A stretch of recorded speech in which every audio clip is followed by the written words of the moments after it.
Bonjour, bienvenue dans le Culture Mag, votre magazine des arts, du spectacle, du lifestyle. Et aujourd'hui, magazine cinéma. Nous recevons le réalisateur Ethan Fox. Bonjour, merci d'être avec nous. Ethan Fox, à qui l'on doit les meilleurs films de quelques des meilleurs films de la nouvelle école du cinéma israélien. Vous avez certainement vu The Bubble, Tu marcheras sur l'eau. Son dernier film, Cupcake, sort en France cette semaine. Avec lui, nous parlerons cinéma israélien bien sûr. Nous parlerons Gay Pride, droit des homosexuels. Nous parlerons de l'humour, de l'embourgeoisement de sa ville. Et puis, s'il veut bien, d'autres choses encore.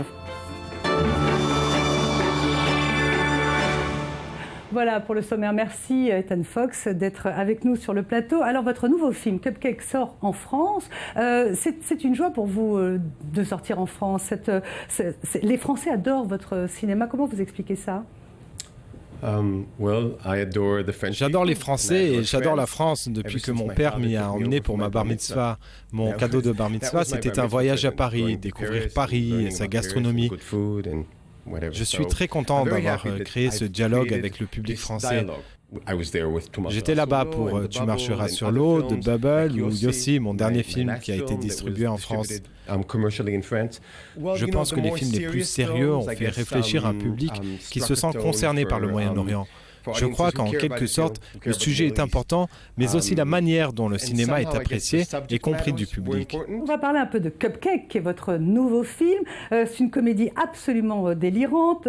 Vous avez écrit sur votre page Facebook. Alors, il ne s'agit pas d'un film israélien triste sur les homosexuels, la guerre. C'est une comédie légère sur l'Eurovision. Vous pensez que tous les films israéliens sont tristes, Ethan Fox ? Je ne sais pas si triste est le terme qui convient, mais ils sont en général compliqués, car notre réalité est compliquée. Après avoir réalisé plusieurs films très compliqués, sérieux et même parfois tragiques, j'ai voulu créer quelque chose de plus joyeux. Je voulais m'amuser en le tournant, en espérant également amuser le public. C'est important de montrer au monde que nous avons aussi un côté joyeux, qu'il y a beaucoup de joie à Tel Aviv en particulier et en Israël en général.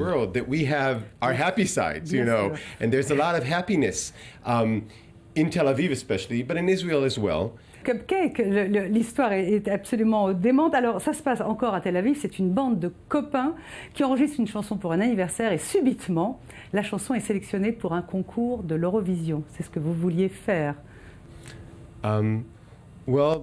C'est plus ou moins l'histoire de Cupcakes. C'est d'une certaine façon basé sur une expérience que j'ai moi-même vécue. J'ai un groupe d'amis, dont de très bons journalistes, à Tel Aviv. Au cours d'une soirée, ils ont décidé pour plaisanter d'écrire une chanson et de l'envoyer au comité d'écoute censé sélectionner la chanson qui représentera Israël au concours Eurovision de la chanson.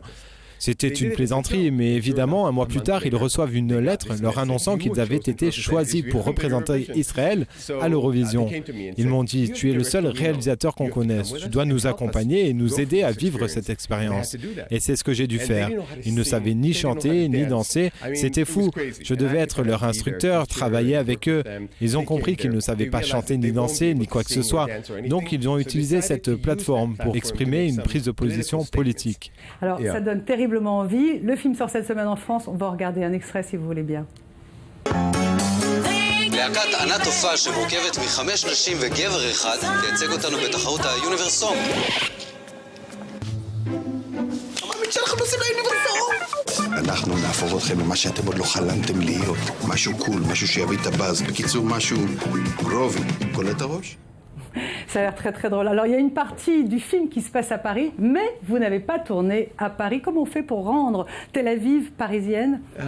That's the magic of cinema making. C'est la magie du cinéma. Aujourd'hui, on peut tout faire, c'est incroyable. On pensait que ce serait plus facile, moins cher d'emmener Edouard Baird en Israël. On a filmé Paris dans le quartier de Neve Tzedek à Tel Aviv, qui a un certain chic parisien. On était un peu influencés par les parapluies de Cherbourg. Les gens se promenaient avec des beaux parapluies colorés.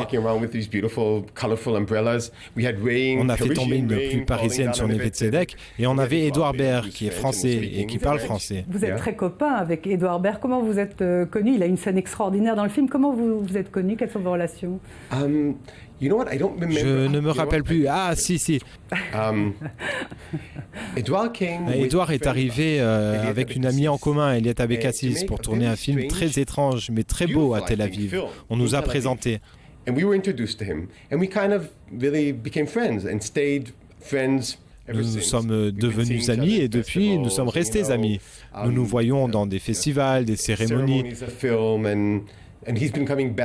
Il fait souvent des allers-retours. Nous sommes allés plusieurs fois en France. Donc c'était sympa de sa part de faire ce petit caméo dans le film. Je pense que c'était une belle histoire d'amour entre lui et cette femme de Tel Aviv. Je suis content de lui et de ce que nous avons fait.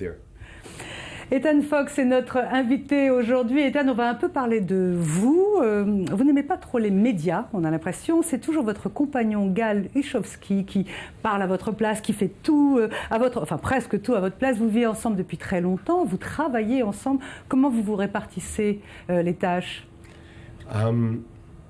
It's true. I'm the shy part of our togetherness. He's an extrovert. I'm more of an introvert. C'est vrai, je suis le plus timide dans notre couple. Il est plus extroverti, moi je suis plutôt introverti. Il a passé sa vie dans les médias, il a eu ses propres programmes télévisés. Il est plus détendu quand il s'agit de relations publiques et de médias. Moi, j'ai appris à le faire. Je fais ça depuis un bon moment, ça fait partie de mon travail. C'est pas compliqué de travailler ensemble et de vivre ensemble? Oui, c'est compliqué, très compliqué. Donc nous avons fait une pause pendant quelques années. J'ai fait une comédie musicale pour la télé qui s'appelle Marie-Lou. J'ai fait Yossi et Cupcakes. Je l'ai fait à peu près seul, sans lui. Nous avions besoin de cette pause, ça devenait trop symbiotique, travailler ensemble, vivre ensemble, créer ensemble. Mais nous allons retravailler ensemble. Je pense que maintenant que nous sommes plus âgés, plus sages, nous devrions être capables de retravailler ensemble. Oui, nous sommes en train de travailler sur un grand film sur Mike Brandt, un biopic sur Mike Brandt. Mais vous reviendrez sur le plateau nous en parler. Alors, j'ai quand même envie de vous présenter, parce qu'on papote, on papote.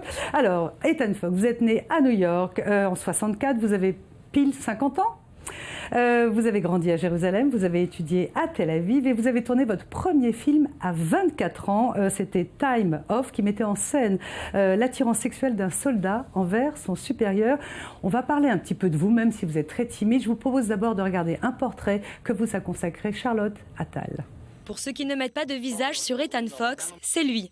Derrière ses lunettes noires se cache un succès international. Le réalisateur israélien est connu pour ses films engagés, reliant souvent l'homosexualité à la sphère militaire à travers l'histoire de son pays. Il démarre sa carrière à l'âge de 26 ans en réalisant un premier court-métrage de 45 minutes. Avec Time Off, il brosse le portrait d'un jeune soldat israélien en quête d'identité sexuelle.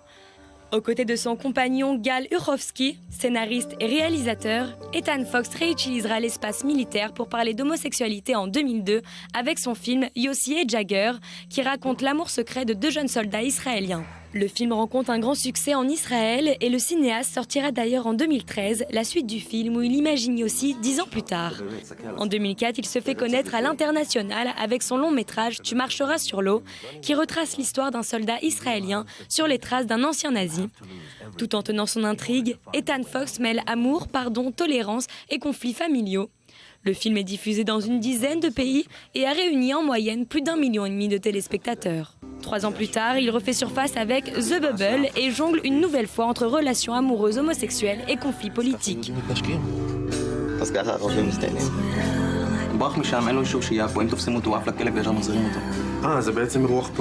La critique soulignera l'audace et la justesse du réalisateur. Mais cette année, c'est avec une comédie haute en couleurs qu'Ethan Fox débarque en France. Avec Cupcakes, le cinéaste amène une touche de légèreté à sa filmographie. L'histoire se concentre autour d'une bande d'amis vivant à Tel Aviv. Tout commence pour fêter l'anniversaire de l'un d'entre eux et se termine à la télévision lors d'un concours de chant international. Si Bananote de son titre original est sorti l'année dernière en Israël, Cupcakes débarque dès aujourd'hui dans vos salles. Alors Ethan Fox, si vous avez un message à faire passer à tous les mangeurs de Cupcakes, c'est maintenant. Ça vous plaît? You like it? Oui, ça me plaît, c'est intéressant. Ethan Fox, à 24 ans, donc vous avez fait votre premier film, Time Off. 28, vous avez fait Le Chant des Sirènes avec Yair Lapid, qui est devenu Ce que l'on sait. Et vous avez fait cette célèbre série télé Florentine. Et vous montriez à l'époque une jeunesse en quête de son identité. Qu'est-ce qui a changé aujourd'hui, après toutes ces années? Well, a lot has changed in Israel. Eh bien, j'aime ces changements en Israël. Les Israéliens qui ont grandi à Jérusalem dans les années 70 et 80 sont bien différents, bien plus fermés d'esprit, plus conservateurs, plus machos. Il y avait un type d'homme auquel on était tous censés ressembler et un type de femme auquel toutes les femmes devaient ressembler.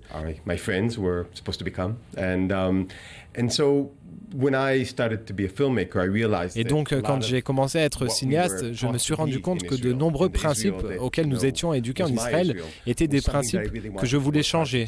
C'est ce que j'ai essayé de faire avec mes films et mes réalisations pour la télé. En m'exprimant pour moi et pour ma génération. J'essaye de raconter des choses différentes ou qui devraient être différentes. Et vous savez, je me sens fier de ressentir que mes films ont joué un rôle dans beaucoup de ces changements qui ont eu lieu en Israël. Dans mon cas, cela a peut-être à voir avec la façon avec laquelle la société israélienne a décidé de traiter la communauté gay, mais je pense que cela a aidé à ouvrir les esprits en général. On va parler de ça un peu plus tard. Je voudrais juste une dernière question sur Israël. Il y avait 5 films à Cannes cette année, 5 films israéliens. Vous dites que vous avez ouvert une brèche, et c'est vrai, vous représentez le cinéma israélien. Est-ce que vous partagez les mêmes préoccupations? Est-ce qu'on peut parler d'une école néo-réaliste avec Keren Yedaya, Ronit Elkabetz, Shira Geffen qui était à Cannes cette année? Je suis très fier de la réussite du cinéma israélien. Je suis très heureux que de nombreuses femmes réalisatrices connaissent le succès à Cannes. Comme vous le savez, c'est un monde dominé par les hommes. Et c'est très sympathique de voir ces femmes qui arrivent à trouver leur place dans cette industrie très difficile. Nous sommes un groupe de bien des manières. Nous sommes plus jeunes, bien sûr, que la génération avant nous, sur laquelle nous avons grandi. Il y a eu une tentative d'aborder le personnel, mais aussi le collectif au niveau national, la communauté. Alors, Ethan Fox, presque 10 ans après Yossi et Jagger, qui montrait l'attirance pour un soldat, on va parler peut-être un peu plus politique maintenant, un peu plus société. Vous avez retourné en 2013 Yossi. Je voudrais savoir qu'est-ce qui a changé sur la communauté homosexuelle depuis le premier film que vous avez fait. Qu'est-ce qui a changé aujourd'hui? Quels sont les combats encore à mener selon vous? Oui, Yossi, qui est le personnage principal dans Yossi et Jagger, comme vous l'avez dit, et puis le personnage principal du film Yossi, un de mes films qui est sorti en France, et c'est probablement l'un de mes films préférés d'ailleurs. Bien de choses ont changé en Israël depuis Yossi et Jagger. Mais Yossi est vraiment une victime des circonstances avec lesquelles il a grandi, vous savez. Il pense vraiment qu'il y a une contradiction entre être gay, être un homme et être un homme israélien, un soldat, un héros. Et l'une des raisons pour laquelle je suis revenu à Yossi est de lui montrer que le monde a changé, qu'Israël a changé et que peut-être il pourrait lui-même évoluer avec. Parce que lorsque nous revenons 10 ans après, il reste traumatisé par les expériences vécues 10 ans auparavant. Et il vit toujours dans le même monde, inconvénient. Et le film essaye de dire, vous savez, le monde a changé, essayons de trouver une façon de changer avec lui.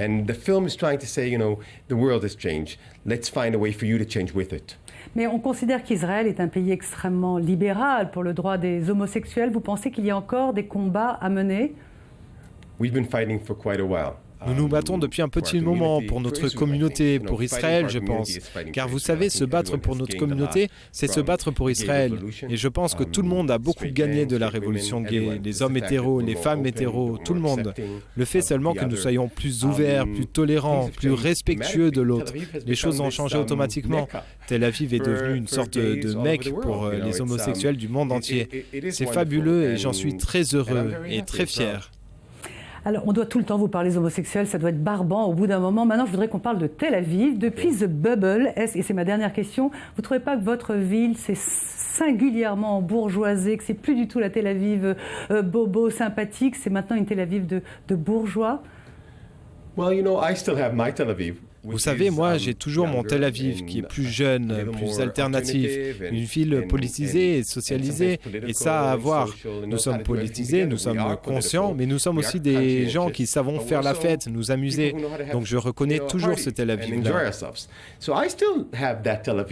Donc je connais toujours ce Tel Aviv-là. Tout n'est pas super riche, ultra riche, nouveau riche, bourgeois. Il y a beaucoup d'artistes que je fréquente et des jeunes, et j'aime Tel Aviv. C'est une ville géniale, je suis suis un vrai patriote. Quand je vais à l'étranger, je parle à tout le monde de Tel Aviv. J'essaye de les faire venir ici. Parce que vous savez, il y a Tel Aviv et il y a Israël. C'est ce que vous montriez dans votre film, d'ailleurs. Merci beaucoup, Ethan Fox, d'être venu sur le plateau du Culture Mag. Je rappelle votre film Cupcake, qui est une comédie très très drôle qu'il faut absolument voir. Merci beaucoup. On se retrouve demain à la même heure, juste après. C'est l'info qui continue sur i24 News.